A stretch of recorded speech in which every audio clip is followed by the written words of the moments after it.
महाराज की जय, दरबार की जय, निवासी भगवान की जय, श्री परमहंस त्याग जी महाराज की जय, श्री स्वामी जी महाराज की जय।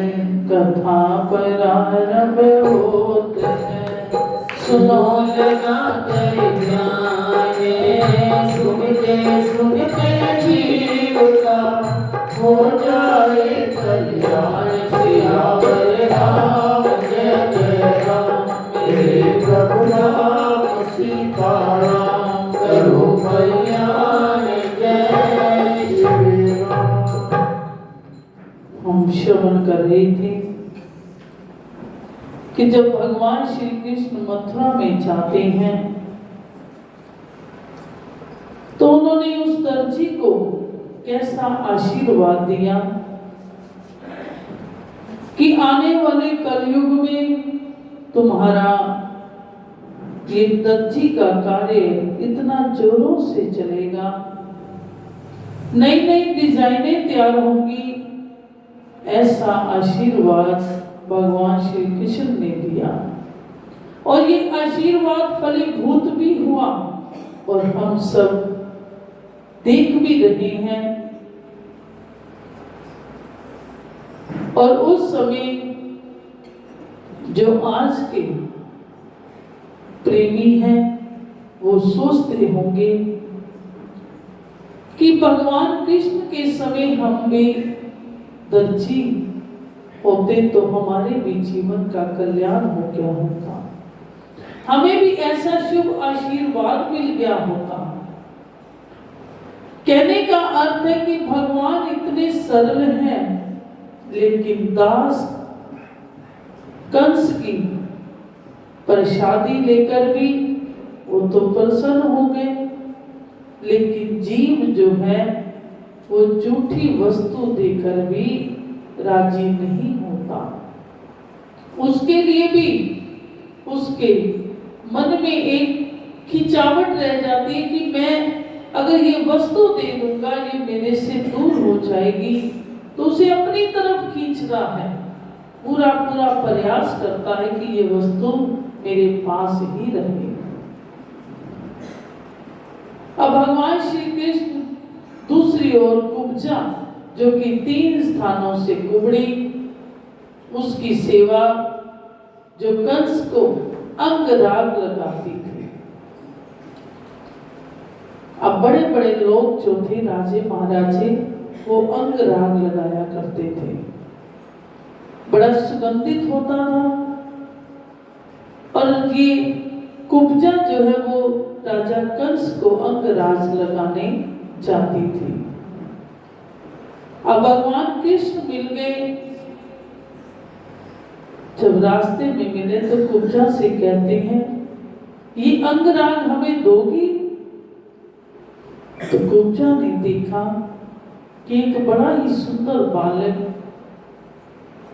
चेहरे पर इतना तेज है कि उसकी नजर ही नहीं हट रही। जब उसने मन में विचार किया कि ये कोई आम बालक नहीं लग रहा, ये तो कोई अवतार है, तो उसने भगवान श्री कृष्ण को अंगराग देने के लिए हाँ में सिर हिला दिया। तो कुब्जा ने कहा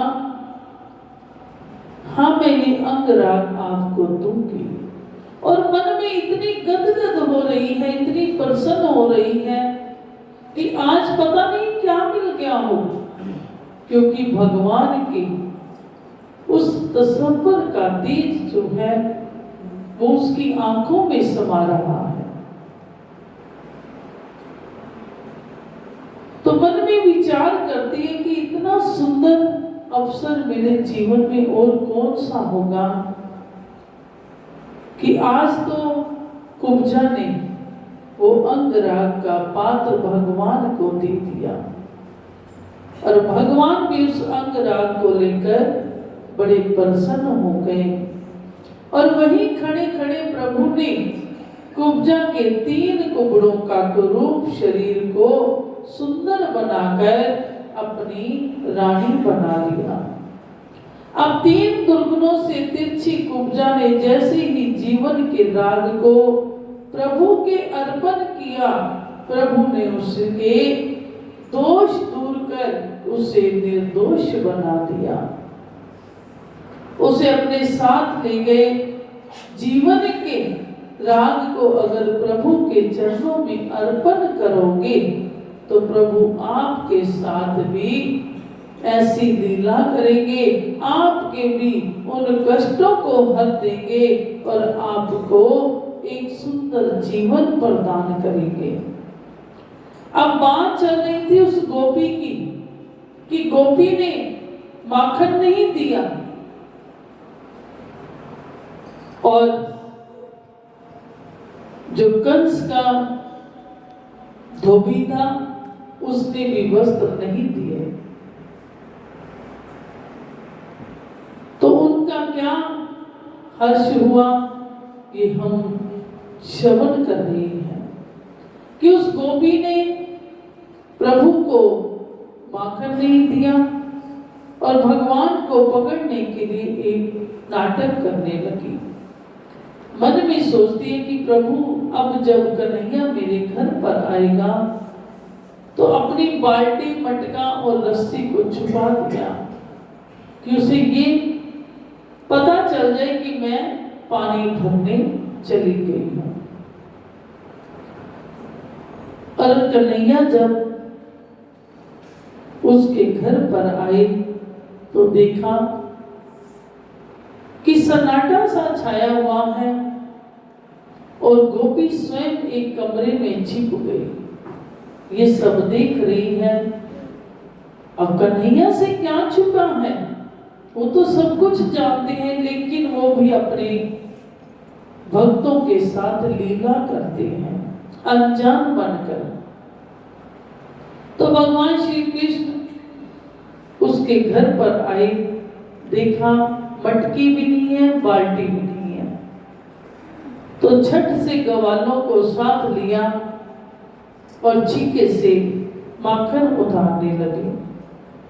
अब जैसे ही माखन उतार रहे थे तो गोपी भी दौड़कर कमरे से बाहर आ गई। अब कहने लगी रुक जा। तो भगवान भी डर कर जैसे ही गोपी की आवाज सुनी तो डर कर भाग गए। उसको ऐसा महसूस कराया कि मैं तुझसे डर कर भागा हूं। आगे आगे भगवान जा रहे हैं और पीछे पीछे गोपी दौड़ी दौड़ी जा रही है, भगवान का पीछा कर रही है कि मैं आज कन्हैया को पकड़कर यशोदा के हाथों में देकर आऊंगी। तभी यशोदा को विश्वास होगा कि मैं झूठ नहीं बोल रही थी। तो देखती है, भागती जा रही है, कहती आज तुझे नहीं छोड़ूंगी। अब कन्हैया को पसीना आ रहा है।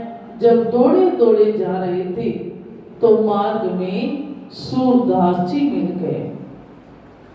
अब सूरदास जी जब अब आंखों से तो वो देख नहीं सकते थे, लेकिन वो भगवान के पांव की आहट को समझ जाते थे कि ये मेरे प्रभु के चरणों की आहट है। तो उसी आहट को पहचानते थे। जैसे ही उसके कानों में आवाज आई कि प्रभु भाग रहे थे कि ये तो मेरे प्रभु के चरणों की आहट है, तो तभी सूरदास जी बोल पड़े, अरे गोविंद, अरे गोविंद गिरधारी, अरे सुनो तो, कहां भागे जा रहे हो, इतनी तेजी से कहां जा रहे हो। तो कन्हैया कहते हैं कि बाबा आज मुझे मत रोको, अगर आज मुझे रोकोगे तो मेरे साथ तुम भी पिटोगे। तो भगवान की जब ये बात सुनी तो सूरदास जी कहते हैं ऐसी क्या बात हो गई बताओ तो सही कि क्या बात है, और ऐसी घबराहट में जा रही हो, इतनी तेजी तेजी जा रही हो। बोले देखो ना, पीछे डंडा लिए हुए एक गोपी दौड़ कर आ रही है।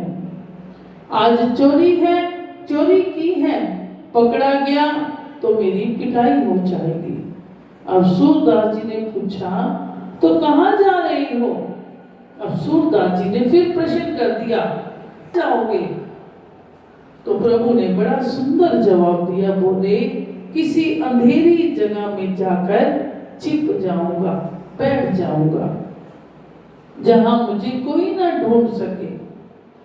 तो सूरदास जी को भी ये सुंदर अवसर मिल गया कि प्रभु कह रहे हैं कि मैं एक अंधेरी जगह पर जाकर छिप जाऊंगा। तो सूरदास जी कहते हैं कि प्रभु फिर तो आप मेरे साथ चले। कह रहे आपके साथ चलो? कहां चलो? कहने लगे मेरे मन के अंदर इतना अंधेरा पड़ा है, इससे अंधेरी जगह आपको और कौन सी प्राप्त होगी कि ये जो मेरा मन है ये अंधेरे से भरपूर है। कौन सा अंधेरा? विषय विकारों का अंधेरा मेरे अंदर छाया हुआ है कि प्रभु आप मेरे हृदय में विराजमान हो जाओगे तो आपको तो कोई ढूंढ नहीं पाएगा, लेकिन आपके आने से मेरा हृदय पवित्र हो जाएगा, मेरे हृदय में एक प्रकाश हो जाएगा, उसके अंदर से विषय विकारों का नाश हो जाएगा। अब यही बात गोस्वामी जी ने भगवान से बोली थी। कहा ना भगवान श्री राम से कि मेरे हृदय में वास कीजिए, आप मेरे हृदय में वास करोगे तो मेरा हृदय भी पवित्र हो जाएगा और मैं इन विकारों से रहित हो जाऊंगा कि आपके आने से तो मेरा हृदय पवित्र हो जाएगा, एक अंधेरा छट जाएगा और सुंदर प्रकाश हो जाएगा। उस प्रकाश में मैं आपके सुंदर स्वरूप के दर्शन कर सकूंगा। तो ऐसा गोस्वामी जी ने भी भगवान के चरणों में प्रार्थना की थी और यही प्रार्थना आज कौन कर रहा है? सूरदास जी भगवान से प्रार्थना कर रहे हैं, अपने प्रभु से प्रार्थना कर रहे हैं कि हे प्रभु आप मेरे हृदय में आ जाओगे तो मेरा भी ये जीवन धन्य धन्य हो जाएगा। बोलो सियावर रामचंद्र महाराज की जय, बोले पवन सुत हनुमान की जय, बोले कार्तिक महात्म की जय। आज अहोई माता का व्रत है। जो माताएं अहोई का व्रत रखती हैं,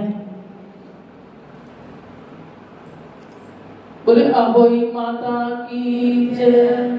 राजा पृथु ने कहा, ही नारद जी आप सर्व ज्ञाता हैं, अतः अब आप संतान वृद्धि तथा सुख संपत्ति देने वाली महाविद्या, महामाया, महामेघा, महासमृद्धि, महामोहा, महादेवी, महाईश्वरी तथा सर्व ईश्वरी अहोई देवी की उत्पत्ति, इनका व्रत कब और कैसे किया जाता है इसका वर्णन करने की कृपा कीजिए।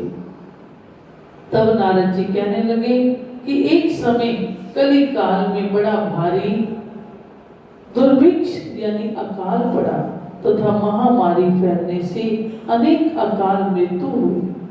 तब सब लोग एकत्रित होकर इस विपत्ति से छुटकारा पाने का उपाय सोचने लगे। अंत में निश्चय करके कार्तिक कृष्णा सप्तमी को सबने व्रत रखा। व्रत करते समय सायंकाल चामुंडा देवी हाथ में नर मुंड लिए प्रकट होकर कहने लगी कि मैं रुद्र सहित विहार करने के लिए यहाँ पर आई हूँ, परंतु समस्त संसार में पाप छाया हुआ है। ब्राह्मण वेदहीन, क्षत्रिय सामर्थ्यहीन तथा वैश्य और शूद्र धर्महीन हो गए हैं। स्त्रियों ने पतिव्रत धर्म छोड़ दिया है, इसीलिए सब लोगों को अहोई देवी का व्रत करना चाहिए। कार्तिक कृष्ण सप्तमी तथा अष्टमी को केवल रोगियों को छोड़कर शेष सभी जीव, वृद्ध, स्त्री, पुरुष सारे दिन भोजन न करके सायंकाल अहोई देवी का पूजन करें। अहोई देवी मेरा ही नाम है, अतः ये मेरा ही पूजन समझना चाहिए। अपने मकान को गोबर और मिट्टी से लीपकर साफ करें, फिर काला, पीला, हरा तथा लाल इन 4 रंगों से द्वार पर मेरी मूर्ति बनाएं। तत्पश्चात सुंदर सुंदर स्वादिष्ट पकवान बनाकर मेरा पूजन करें। जब चामुंडा देवी ने ये कहा, तभी एक धीवर की स्त्री बोली, हे माता, हम नीच लोगों का कर्तव्य भी बतलावें। तब देवी ने कहा कि तुम लोग भी मेरे भक्त हो, सो सब लोग मेरा पूजन करके तेरी संतान को पूजेंगे, तभी उसकी पूजा सफल होगी। मेरी पूजा के बाद कुम्हारन तथा मालिन की भी पूजा होगी। इतना कहकर देवी अंतर ध्यान हो गई। नारद जी कहने लगे, हे राजन, इस प्रकार देवी के कथनानुसार सबने व्रत और पूजन किया तो सबके संकट दूर होकर समस्त संसार सुखी हो गया। राजा पृथु ने नारद जी से पूछा कि हे मुने, कार्तिक मास तथा एकादशी तिथि श्रेष्ठ क्यों मानी गई है? तब नारद जी ने कहा कि हे राजन, एक बार यही प्रश्न सत्यभामा जी ने श्री कृष्ण जी से पूछा था और उन्होंने जो उत्तर सत्यभामा जी को दिया वही मैं तुमसे कहता हूँ, ध्यान लगाकर श्रवण कीजिए। एक समय सत्यभामा जी ने श्री कृष्ण जी से पूछा, हे प्राणनाथ, जब सभी मास और तिथियां बराबर हैं, तब कार्तिक मास और एकादशी तिथि उत्तम क्यों मानी जाती है? तब श्री कृष्ण जी ने कहा, हे प्रिय, शंख नामक एक दैत्य समुद्र का पुत्र था। वे दैत्य इतना बलवान था कि उसने इंद्र आदि देवताओं को स्वर्ग से निकालकर उनका स्थान स्वयं ले लिया। सब लोग उससे भयभीत होकर अपने बाल बच्चों सहित पर्वतों की कंदराओं में चले गए। तब सब दैत्य सोचने लगे कि देवताओं का स्थान तो ले लिया, लेकिन वे जीते नहीं गए।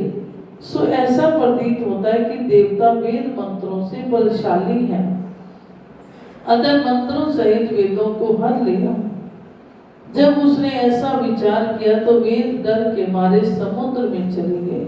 तब ब्रह्मा आदि सब देवता संसार को वेद विहीन देखकर भगवान विष्णु की शरण में गए और उन्हें जगाने के लिए गीत, वाद्य आदि क्रियाएं की। भगवान के जागने पर आवाहन, आसन, पाद्य, अर्घ्य, आचमन, स्नान, वस्त्र, यज्ञोपवीत, चंदन, पुष्प, धूप, दीप, नैवेद्य, तांबूल यानी पान, प्रदक्षिणा तथा प्रणाम करके, नमस्कार करके षोडशोपचार पूजन किया। तब विष्णु भगवान प्रसन्न होकर देवताओं से कहने लगे कि हे देवताओं, मैं तुमसे अत्यंत प्रसन्न हूँ, अतः शंख आदि दैत्यों को मारकर मैं चारों वेदों को शीघ्र ही ले आऊंगा। परंतु आज से वेद बीज मंत्रों सहित कार्तिक मास में जल में निवास करेंगे। अतः कार्तिक के महीने में जो कोई जल में स्नान करेगा उसको यज्ञ के समान फल प्राप्त होगा और उसके समस्त विघ्न दूर हो जाएंगे। हे देवताओं, आज एकादशी के दिन आप सबने मुझे जगाया है, इसीलिए सब तिथियों में एकादशी की मान्यता अधिक होगी। कार्तिक तथा एकादशी का व्रत मुझे अत्यंत प्रिय है। नारद जी कहते हैं कि हे राजन, इतना कहकर भगवान मत्स्य यानी मछली का रूप धारण कर विंध्याचल में निवास कर रहे कश्यप जी की अंजलि में आ गए। कश्यप जी ने उनको कमंडल में डाल दिया। जब कमंडल भर गया तो मत्स्य रूप होकर भगवान कहने लगे कि हमको कोई बड़ा स्थान दो। तब कश्यप जी ने घड़ा दिया, घड़ा भी भर गया। तब उन्होंने कुएं में छोड़ दिया, परंतु भगवान धीरे धीरे बढ़ते रहे। तत्पश्चात कश्यप जी ने उनको समुद्र में डाल दिया। भगवान समुद्र में भी बढ़ने लगे। फिर मत्स्य अवतार भगवान शंखासुर दैत्य को मारकर बद्री नारायण के आश्रम पर आए। वहां आकर भगवान ने देवताओं से कहा कि हमने शंखासुर को मार दिया है, अतः अब ऋषि और मुनि जाकर समुद्र में से वेदों को ढूंढ लाए। तब तक देवताओं सहित प्रयाग में मेरा निवास रहेगा। तब ऋषियों ने अपने तपोबल द्वारा समुद्र में से वेदों के 6 अंगों छंद, व्याकरण, कोश, वैधक, ज्योतिष तथा स्मृति को ढूंढ निकाला। जिस वेद का जो भाग जिस ऋषि को मिला, तब से वे भाग उसी ऋषि का माना जाता है। इसके बाद समस्त ऋषि ब्रह्मा आदि देवताओं के पास आए और उन्होंने वहां पर अश्वमेध यज्ञ किया। तभी से प्रयाग तीर्थों का राजा कहा जाने लगा। प्रयागराज में स्नान, दान और यज्ञ आदि का विशेष महत्व है। इससे जन्म जन्मांतर के पाप समूह जो है वो नष्ट हो जाते हैं। बोले कार्तिक महात्म की, श्री भगवान की जय, स्वामी जी महाराज की जय। ओम भगवते वासुदेवाय, ओम नमो भगवते वासुदेवाय, ओम नमो भगवते वासुदेवाय, ओम नमो भगवते वासुदेवाय। वासुदेवाय कृष्ण देवाय, वासुदेवाय